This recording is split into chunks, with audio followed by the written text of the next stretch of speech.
የጌታ ስም የተባረከ ይሁን። እንደምን አደራችሁ? ጌታ ስሙ ለዘላለም የተባረከ ይሁን። ምሕረቱን፣ ቸርነቱን፣ አባታዊነት ፍቅሩን ከኛ ጋር አድርጎ እንደገና ደግሞ በእድሜያችን ላይ ይህንን ቀን ጨምሮ የዛሬ ሰዎች እንድንሆን ላደረገን ለአምላካችን ክብር ይሁንለት። እስቲ በእልልታችን በጭብጨባችን ክብር እናመጣለን። ሃሌሉያ! እግዚአብሔር ስሙ ለዘላለም ይባረክ። ከመጽሐፍ ቅዱስ የኤፌሶን መልእክት ምዕራፍ 1 ቁጥር 4 አነብና ጥቂት የእግዚአብሔርን ቃል ካየን በኋላ ወደ ተከበረው ወደ ቅዱሱ ሥርዓት እንሄዳለን። ኤፌሶን ምዕራፍ 1 ቁጥር 4 ላይ እንዲህ ይላል፣ ዓለም ሳይፈጠር በፊቱ ቅዱሳንና ነውር የሌለን በፍቅር እንሆን ዘንድ በክርስቶስ መረጠን። ዓለም ሳይፈጠር በፊቱ ቅዱሳንና ነውር የሌለን በፍቅር እንሆን ዘንድ በክርስቶስ መረጠን። በዚህ ባነበብኩላችሁ ክፍል ሐዋርያው ጳውሎስ ሲናገር የተጠራንበትን ጥሪ ይናገራል። የጊዜ ሰሌዳውን ሲናገር ዓለም ከመፈጠሩ በፊት ይላል። የተጠራንበት ጥሪ በዓላማ እንደሆነም ይሄ ክፍል ይነግረናል።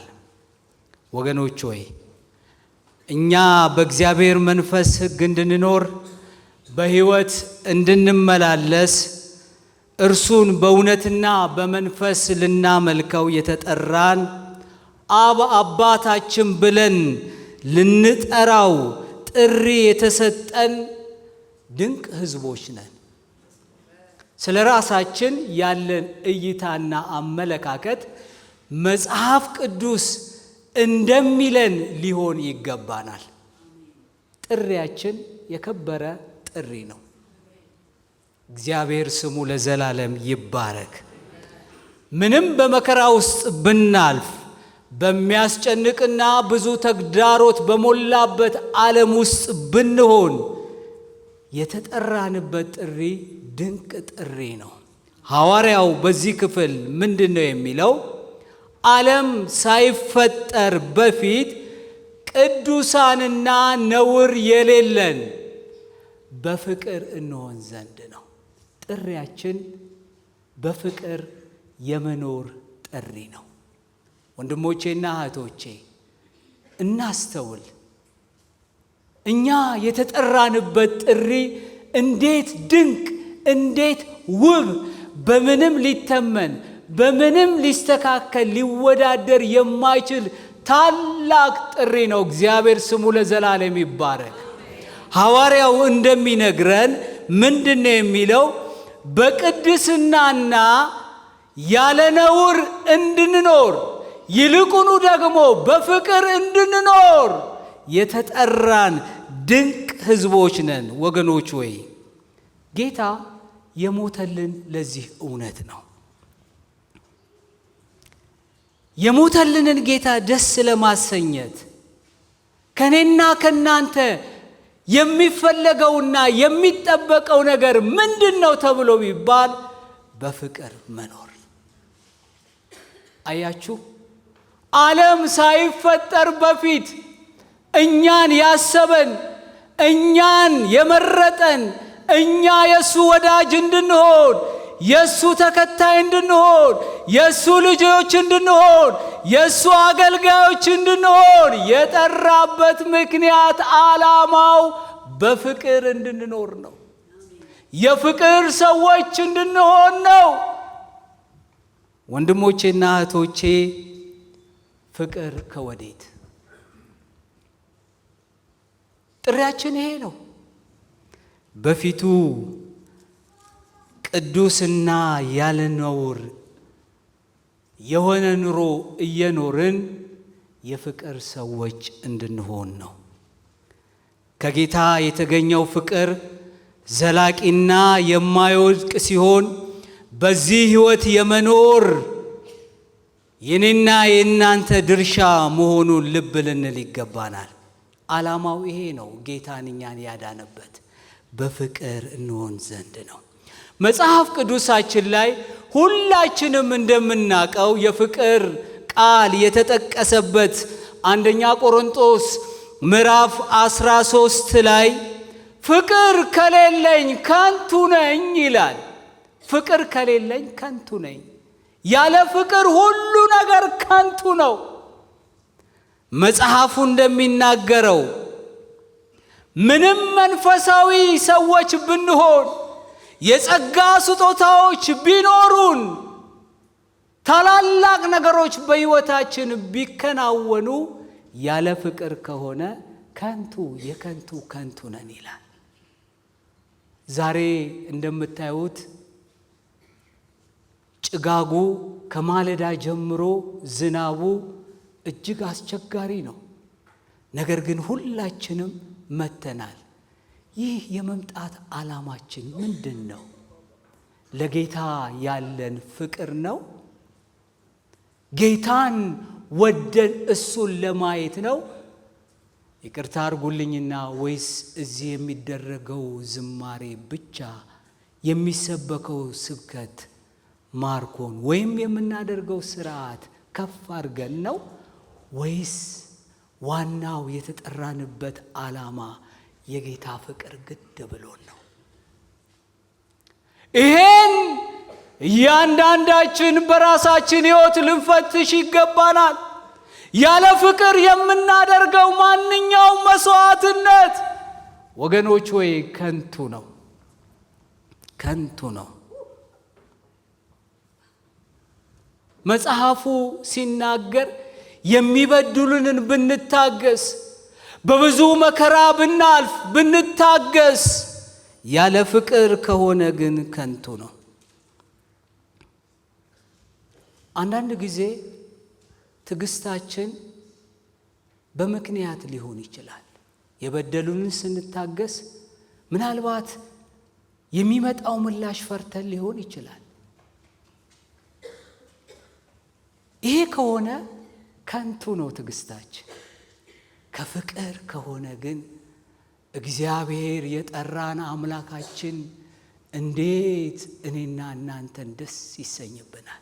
የተጠራነው ጥሪ ደግሞ የእግዚአብሔርን ደስታ ለመፈጸም ነው። ወገኖች ሆይ ደስታዬ በእናንተ እንዲሆን ደስታችሁ እንዲፈጸም ያለው ጌታችን መድኃኒታችን ኢየሱስ ክርስቶስ የእሱን ፍቅር እንድንፈጸም ነው።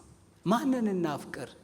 አምላካችንን፣ ውዳችንን፣ ስለኛ በመስቀል ላይ የተሰቀለውን የተሰቃየውን የሞተልንን ኃጢአታችንን ከኛ የወሰደልን ጌታችንን አምላካችንን እናፍቅረው። እግዚአብሔር አብ፣ እግዚአብሔር ወልድ፣ እግዚአብሔር መንፈስ ቅዱስን እናፍቅረው። ግን መጽሐፉ ይሄን ብቻ አይለንም። ባልንጀራንም እንደራስህ ውደድ ይላል። ባልንጀራችንንም ሰውንም እናፍቅር። የተጠራንበት ጥሪ የከበረ ጥሪ ነው። በዓላማ ነው የተጠራ ነው። በፍቅር ለመኖር ነው የተጠራ ነው። ወገኖች ወይ እግዚአብሔር እኔና እናንተን ሲመዝነን በውን ልጄ ይወደኛል፣ በውን በእኔ መልክ የተፈጠረውን ክቡር የሆነውን ሰው ይወዳል በሚል ሚዛን እንደሆነ መጽሐፉ ይነግረናል።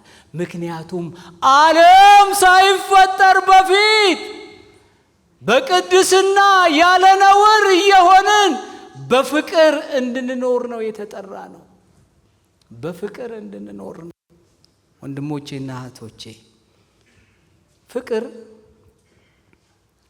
ስሜታችን ሲነካ ብቻ የሚገለጥ ጉዳይ አይደለም።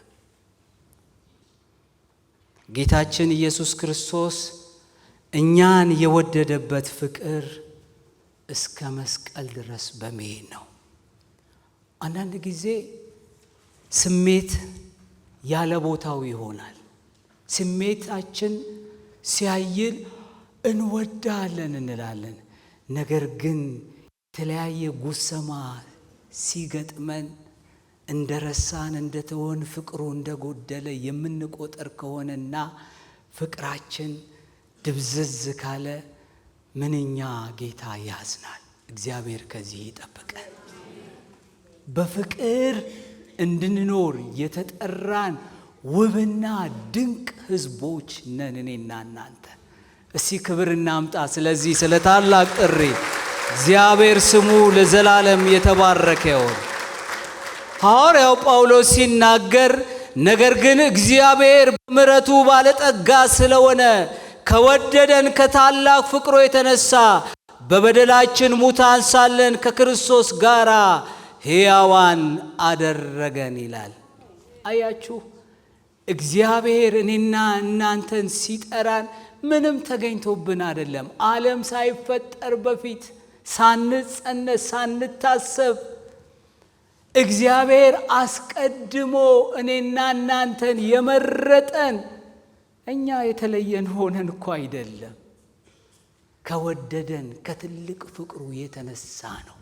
የጌታ ፍቅር፣ ጌታ ለኛ ያለው ፍቅር እንዴት ድንቅ እንዴት ውብ ነው። እግዚአብሔር ስሙ ለዘላለም ይባረክ።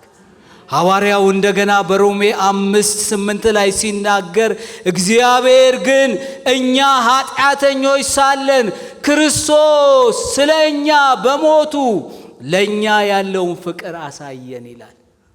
ኃጢአተኞች ሳለን በደለኞች ሳለን ክርስቶስ ለእኛ ያለውን ፍቅር በሞቱ አሳየን ይላል። ዛሬ የጌታን ሞትና ትንሣኤ ስናስብ ወገኖች ሆይ ክርስቶስ ከዛሬ 2000 ዓመት በፊት ሞቶ ነበር፣ ተሰቅሎ ነበር የሚለውን ሳይሆን ለእኔና ለእናንተ ያለውን ፍቅር የምናስብበት ነው። ይሄ ወር እየጠበቅን የምናደርገው ሳይሆን የየቀን ሕይወታችን የየቀን ኑሯችን ነው ሊሆን የሚገባው። የጌታ ፍቅር ሁል ጊዜ ትኩስ፣ ሁል ጊዜ የማይበርድ ሊሆን ይገባል። የጌታ ፍቅር ኃጢአተኞች ሳለን በደለኞች ሳለን ምሕረት የማይገባን ሆነን ሳለን የተጣልን የተገፋን ሆነን ሳለን ከወደደን ከትልቅ ፍቅሩ የተነሳ እርሱ ስለኛ ነፍሱን ሰጠ። አቤት የጌታ ፍቅር እንዴት ድንቅ ነው! ወገኖች ሆይ በእግዚአብሔር ለመኖር ከእርሱ ጋር ኅብረት ለማድረግ የፍቅር ሰው መሆን ግድ ነው። ያለ ፍቅር ከእግዚአብሔር ጋር ኅብረት ፈጽሞ ልናደርግ አንችልም። ያለ ፍቅር ሆነን እግዚአብሔር ጋር ኅብረት አለኝ ብንል እውነት ሊሆን አይችልም።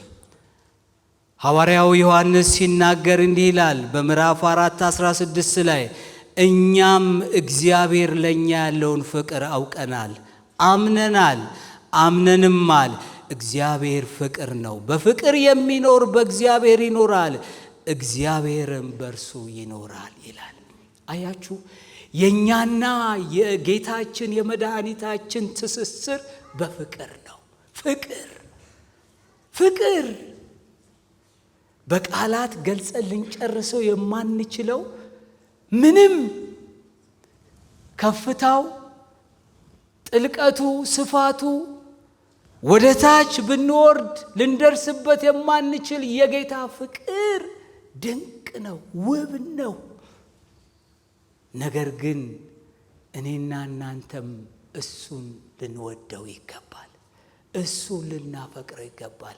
የኛና የእግዚአብሔር ኅብረት በፍቅር ነው የሚሆነው። ወገኖች ሆይ ኢየሱስ ክርስቶስ የተናገረውን ልብ ልንል ይገባናል። በፍጹም ነፍሳችሁ አለ።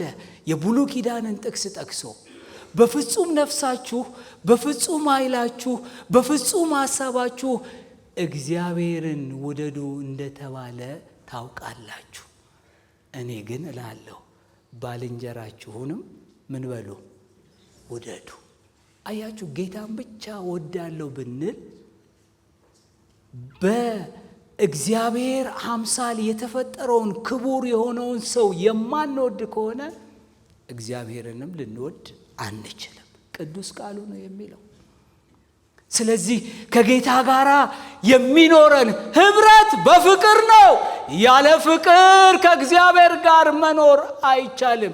ማንኛውም ስለ እግዚአብሔር ብለን የምናደርጋቸው ነገሮች በሙሉ ስብከት ቢሆን ጸሎት፣ አገልግሎት ቢሆን ድቁና፣ ዝማሬ ቢሆን ሁሉም ያለ ፍቅር ከንቱ የከንቱ ከንቱ ነው። እግዚአብሔር ከዚህ ይጠብቀን።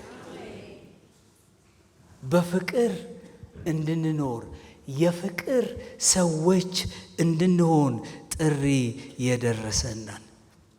ሐዋርያው በኤፌሶን ምዕራፍ 5:2 ላይ ሲናገር ክርስቶስ ደግሞ እንደወደዳችሁ ለእግዚአብሔር የመዓዛ ሽታ የሚሆን መባና መስዋዕት አድርጎ ስለ እናንተ ራሱን አሳልፎ እንደሰጠ በፍቅር ተመላለሱ ይላል።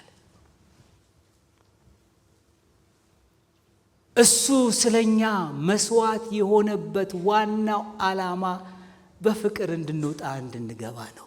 በፍቅር እንድንመላለስ ነው።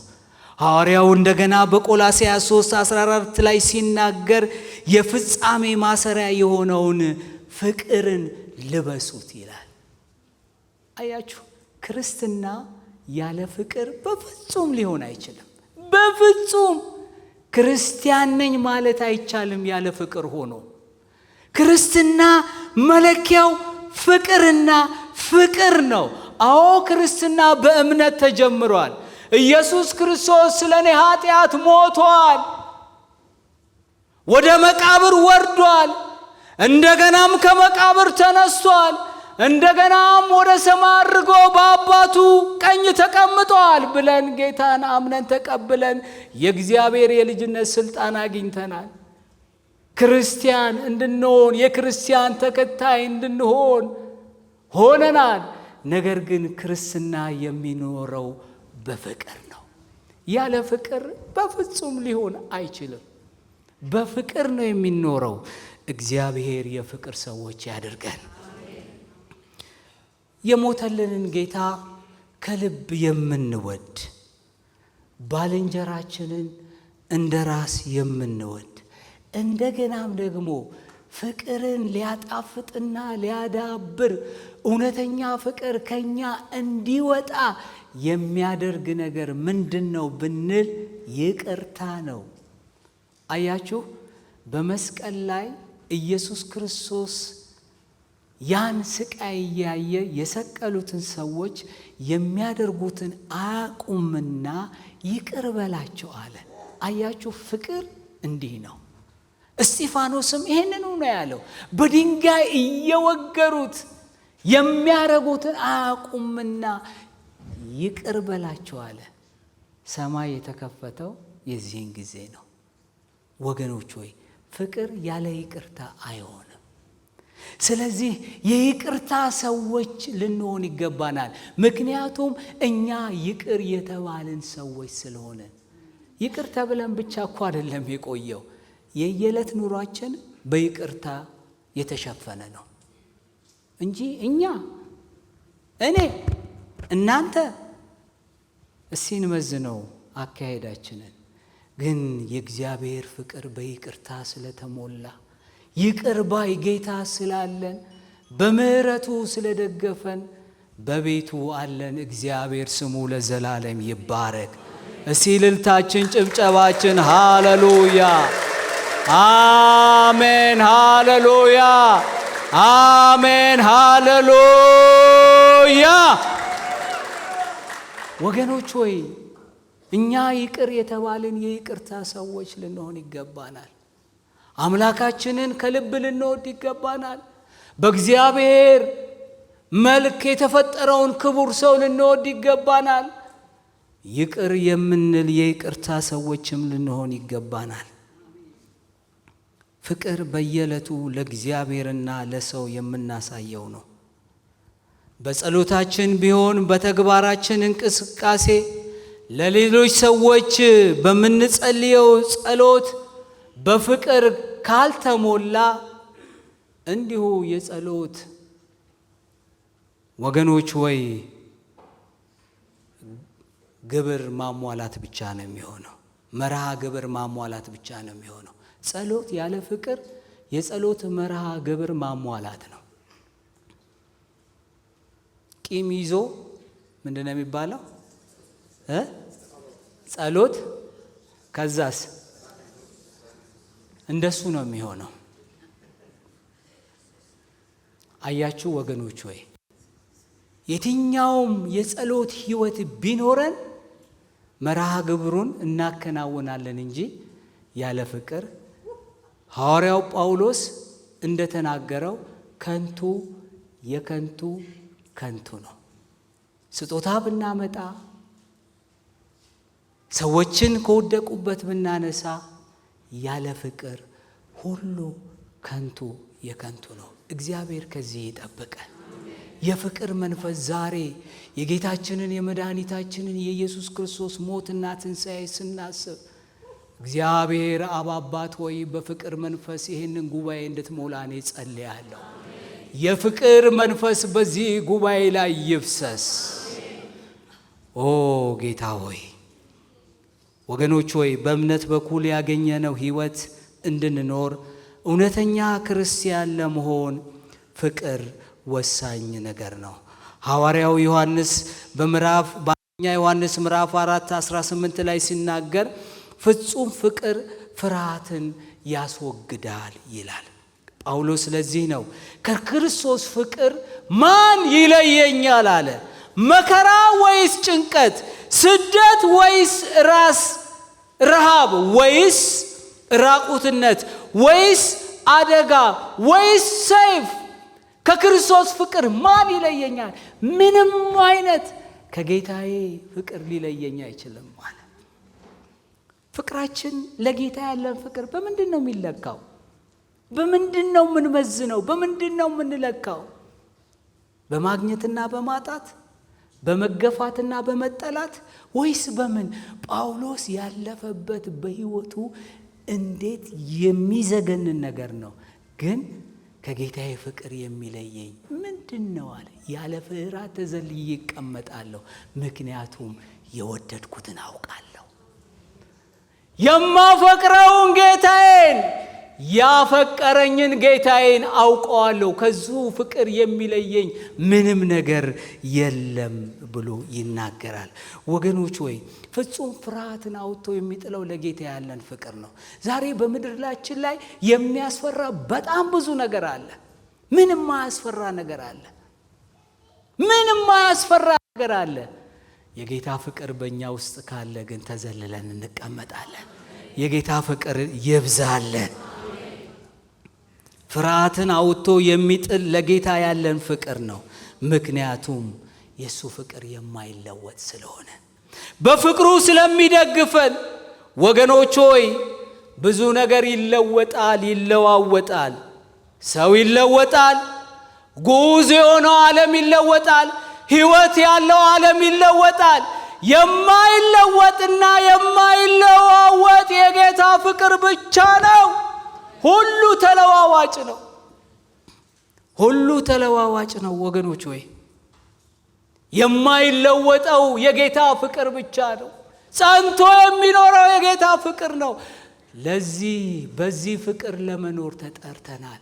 ዓለም ሳይፈጠር በፊቱ ቅዱሳንና ያለ ነውር እንድንሆን በፍቅር እንድንኖር እኔና እናንተ ተጠርተናል። በማይለወጥ ፍቅር የጠራን ጌታችን አምላካችን ይባረክ። እግዚአብሔር አምላክ ለእስራኤል ሕዝብ እንዲህ አላቸው። ሚልክያስ ምዕራፍ 3 ላይ ቁጥር 6 እኔ እግዚአብሔር አልለወጥም አለ። በቃ እሱ እግዚአብሔር አይለወጥም። የማይለወጥ አምላክ አለን። የእግዚአብሔር ፍቅር ታማኝነት ተስፋው አይለወጥም። ፍቅሩ ታማኝነቱ እንደገና የሰጠን የዘላለም ተስፋ በማይለወጥ ኪዳን የታተመ ነው። ክብር ለመድኃኔዓለም ይሁንለት። ልባችን ጭብጨባችን ሃሌሉያ አሜን። ኤርምያስ 3:3 ላይ ሲናገር በዘላለም ፍቅር ወድጄሻለሁ፣ ስለዚህ በምህረቴ ሳብኩሽ ይላል። በዘላለም ፍቅር የተወደድን ምንም ነገር አንፍራ ወገኖቼ። ፍርሃት ዘርበል እንበለው፣ ምክንያቱም በማይለወጥ ፍቅር ተወደናል። እግዚአብሔር እኛን የወደደበት እንዲሁ ስለወደደን ስለሆነ በእኛ ከፍታ፣ በእኛ ዝቅታ፣ በእኛ ማጣት፣ በእኛ መውደቅ፣ በእኛ መነሳት የእግዚአብሔር ፍቅር አይለዋወጥም። አንድ ጊዜ አማኑኤል ሄድኩ። የረጅም ዓመት ታሪክ ነው።